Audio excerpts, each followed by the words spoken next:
again, it goes back to not needing to put one above another. Mhm.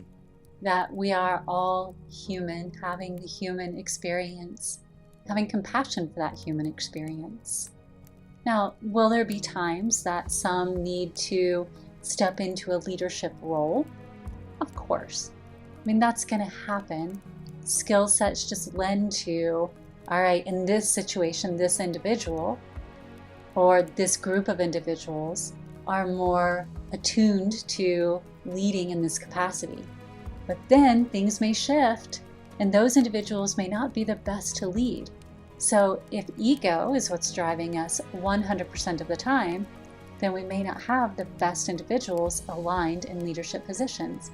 But if we have the human experience and that balanced along with our knowing of self, then leaders can just emerge naturally.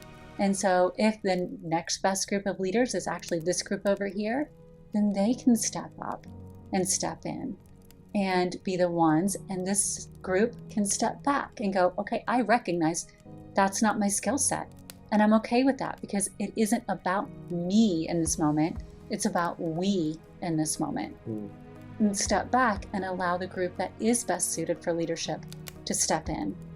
And that's when we start to begin to understand how to effectively work as one instead of hierarchy, right?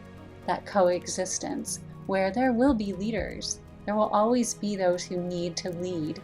It's just experience by experience, space by space, understanding skill set by skill set, what is needed. So well said. What's that saying that when we change I to we, even illness turns into wellness? Yeah. So in a time like now, when many people feel alone, and it does feel, like an I, the reality is there are tons of tools out there to embrace the we, embrace the all. We are more interconnected than we've ever been, thanks to the internet. And we talk to people around the world every single day through our community whom we'd never have the chance to speak to. 80 countries plus right now. And it's amazing. And so, you always said that technology without heart is advancement, but technology with heart is evolution. And we're kind of at that precipice of the choice, where we can focus solely on logic, lose the heart and compassion, and advance, but at what cost? The beauty with bringing love into the technology is that we don't lose anything.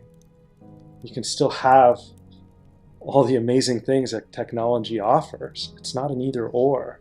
You said coexistence literally means and. And so we can embrace technology, but do it from a loving, inclusive, compassionate, connected point that can lift everyone up.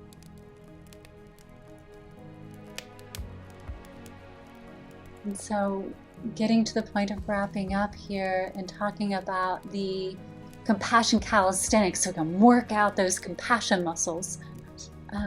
Our focus in this tool really is giving kind of a scientific scale, if you will, getting back to like my roots and being able to measure somewhat, not like up to that 100% accuracy, kind of going back to some other tools that we've done.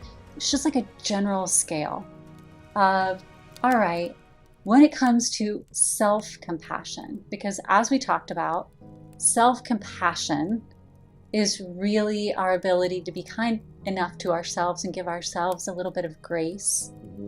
Because once we can do that, then it's easier to be compassionate outside of self.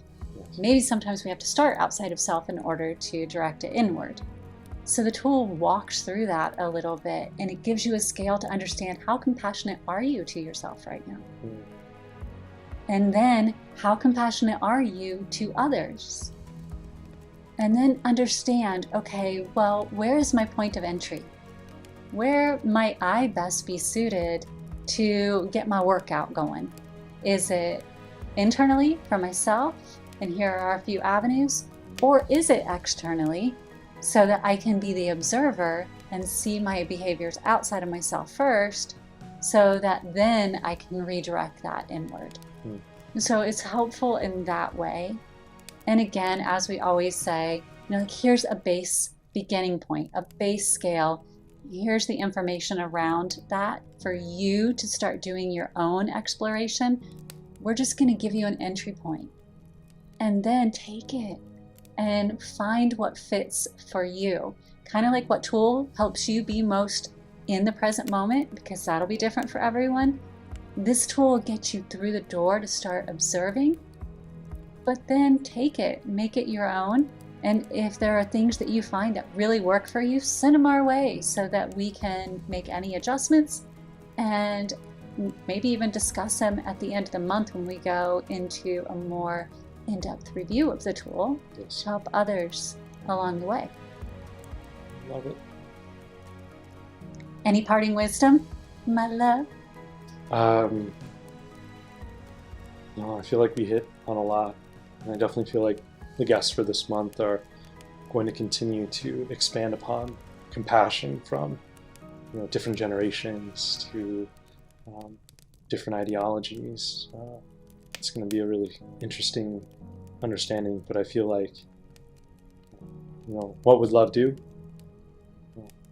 It would listen and learn and grow from the experiences of others.